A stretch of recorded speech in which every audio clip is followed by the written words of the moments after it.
Stories that are untold, underreported, and all-out inspirational.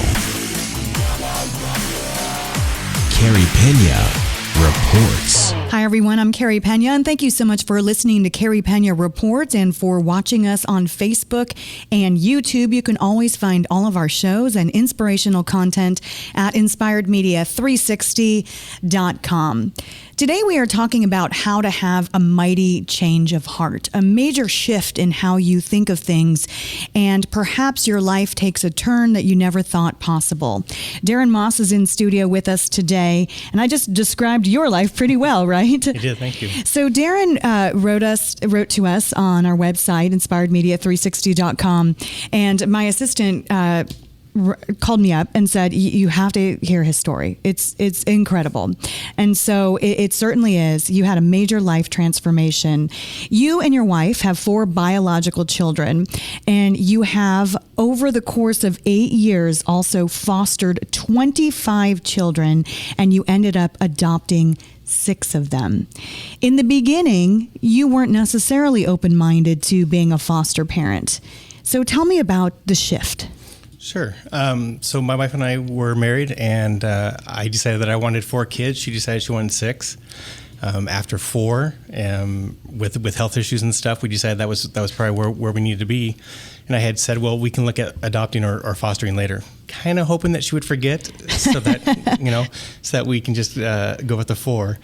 Later on in life, when our youngest was about 8 years old, my wife brought it back up again. And since I had made a promise, of course, I said yeah. And so we went through and started going through the classes and everything else. And as I saw the need, instantly I decided, yeah, this is definitely something that we want to do. Went and talked to others that had gone through and fostered kids and had adopted them.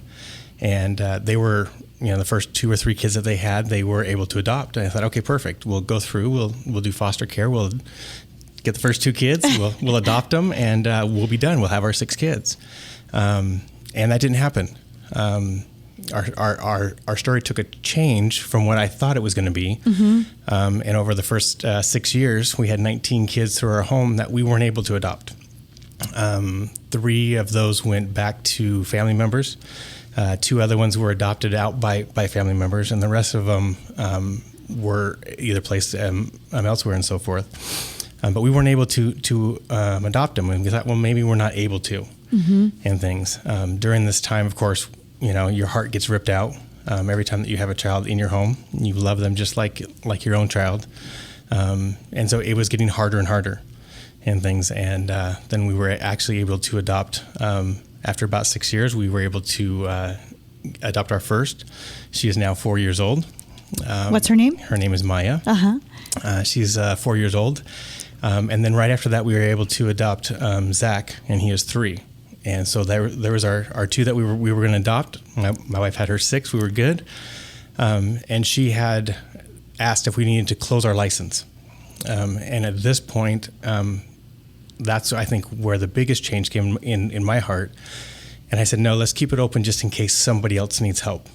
I just felt that there was more out there. So let's stop there for a second, because as you were learning more about all of this and opening your heart up and your home to all of these children, I mean, that is a dramatic shift in your life. What was happening with you psychologically that made you want to keep going and keep bringing all of these kids? And many of the children come from extreme abusive neglect. They come from some very, very tough circumstances. They do. And I wouldn't have done this without my 4 biological children and my incredible wife. My kids were incredible. They were always there to support. Every time that a child went home or left our home, I was always the first one to say, let's take a break. And I remember many times my daughters would say, but Dad, there's somebody else there that needs help. We can't take a break. We need to keep going. And so it was always them that kept pushing and bringing in more help. Did you feel, Darin, that as you saw the extent of the need, and then as you saw these sweet children up close and personal, that just made you guys all want to do more? Absolutely. We had one situation with a 5-year-old daughter who came in, and I called them my daughter. Yeah. She came in right from the hospital. All she had was her nightgown from the hospital and a boot print from her stepdad on her face. And I just knew we had to do more. Somehow, somewhere, we had to be connected and helping out foster kids, not just for the ones that we wanted to adopt and help, but all foster kids, if we could. And so we started a nonprofit to help out. And that nonprofit is called? It's called A Mighty Change of Heart. So we help out by doing personalized duffel bags for foster kids. Any foster kid who's in the system, their foster parents or DCS or anyone can reach out onto our website, which is amchaz.org, and they can fill out a request, and they'll get a personalized duffel bag. It's got the foster child's name embroidered on it, so it's permanent, and then also it is filled with brand new clothes, brand new toys, brand new books and everything else, at least 2 outfits, pajamas, personal hygiene. I want to stop you there because you made a point of saying that the name is embroidered and it's permanent. Correct. There's something to that because these kids are getting moved around, shifted around, and what you're saying there, I take it, is that they need to know this is for them. Correct. That was the one thing we had actually seen where we would, at other places, you would give things to them and the kids didn't get to keep them. So we had to make sure that this was for them and that it couldn't be used for anybody else. And that's why we had to embroider their name on, making it permanent. One of the really cool stories that we heard was that after about a year of doing this, a foster family called us up and said they were out in California, and we only deliver bags here in Arizona, and they were out in California, and their foster kids had taken their bags with them because that's what they use for all of their trips and stuff.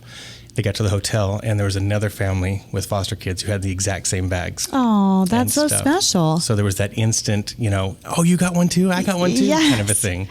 And so after you adopted your 2 little ones, and then you said you guys thought about maybe, closing things down. You had your 6. Right. And then you decided to stay open-minded. And Correct. You ended up falling in love with a group of siblings. Correct. Introduce us to them. So we had, there's a place that it's called the Children's Heart Gallery, where you can go on, and these foster kids have been in the system for a long time.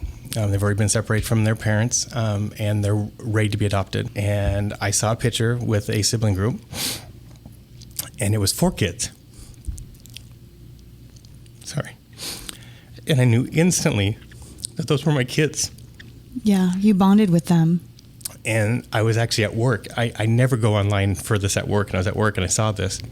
And I called my wife and I said, "Are you sitting down?" And she's like, "Yeah." I said, "Okay, go look at this group." And she goes, "But it's 4." I said, "I know, but there are kids." And she instantly agreed. And it took a lot because there were other families that were also interested. But we worked through it, and many miracles that preceded that. And after about 6 months or so, we were able to bring them into our home. And about 6 months later, we were able to adopt. So now you have a total of 10 kids. 10 kids. So when you go out, are people like, "Dude, are you crazy?" Yes. And we are. We are crazy, but we love it. So what do you think your story says?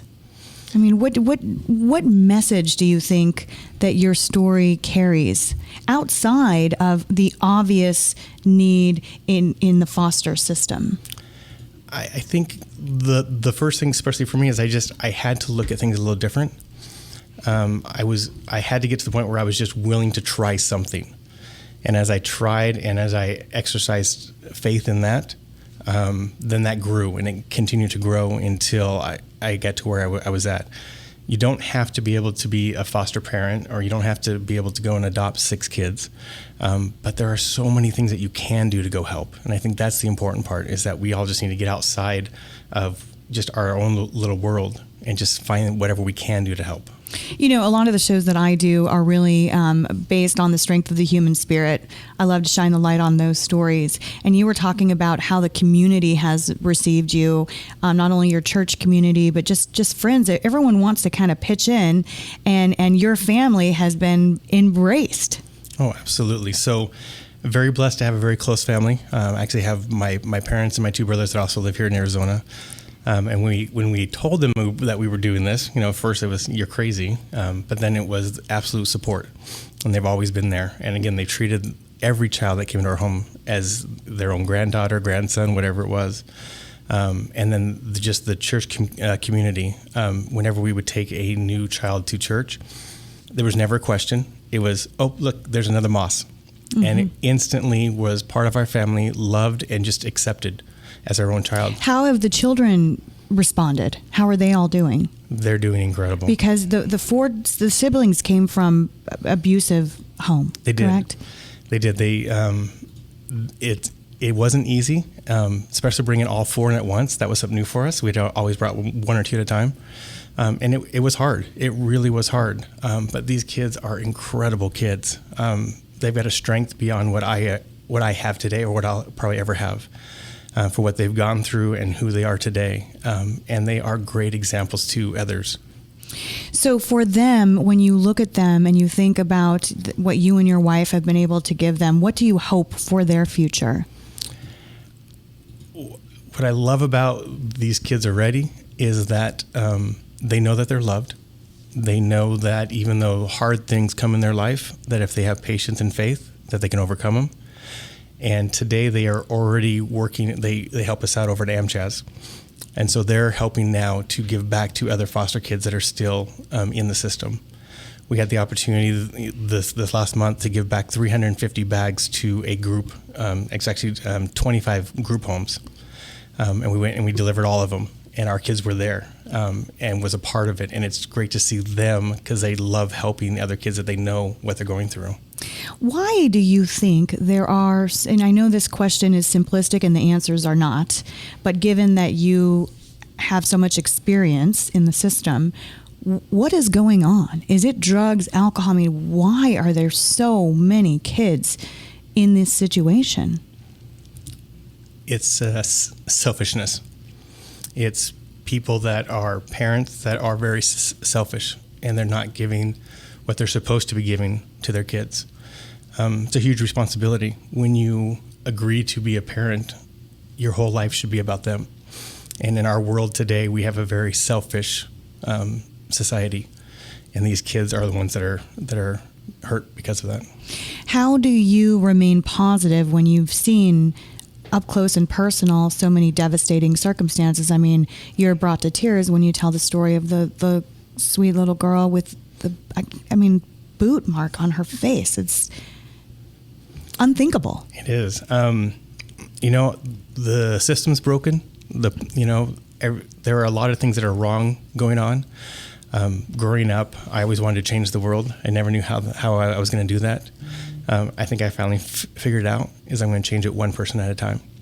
And as long as I can give back to one person, help save one person, one child, make one child know that they're loved and not forgotten, then I've done my part. And that's how I stay positive. Everything you're saying to me is that in the end, it is all worth it. Absolutely. This is my family, and I wouldn't be complete without them. I didn't know I was missing them at first, but I absolutely know now that I was missing them. It took us 8 years through doing foster care to figure out what I was missing. And during that whole time, the Lord kept changing who I was, kept opening up ideas and thoughts in my mind so that I could be the person that I needed to be the dad for these kids. What do you hope will happen with your nonprofit? I mean, you guys did a great job. It's not easy to start a tiny nonprofit, but you're already servicing hundreds of facilities and different foster care group homes, and you've distributed so many hundreds of bags. What's next? So again, our main purpose is to help kids in whatever way we can. So we're going to find those things that are missing out there, and we're going to help out. One of the next things that we are doing is that we are partnering with Rio Salado, the Lifelong Learning Center out in Surprise, and we're helping those that are aging out of the system to get their GEDs. That's a real big problem. It is. It really is. And so that's where we're going next with that. Your wife must be pretty incredible, huh? She is the most incredible person I know. Well, you guys are doing great work. And once again, share out the website. It is amchaz.org. Thank you so much for coming down and sharing your story. Thank you. Appreciate it. And thanks to all of you for watching and listening. You can always find all of our content, podcast shows at inspiredmedia360.com. Until next time, stay inspired.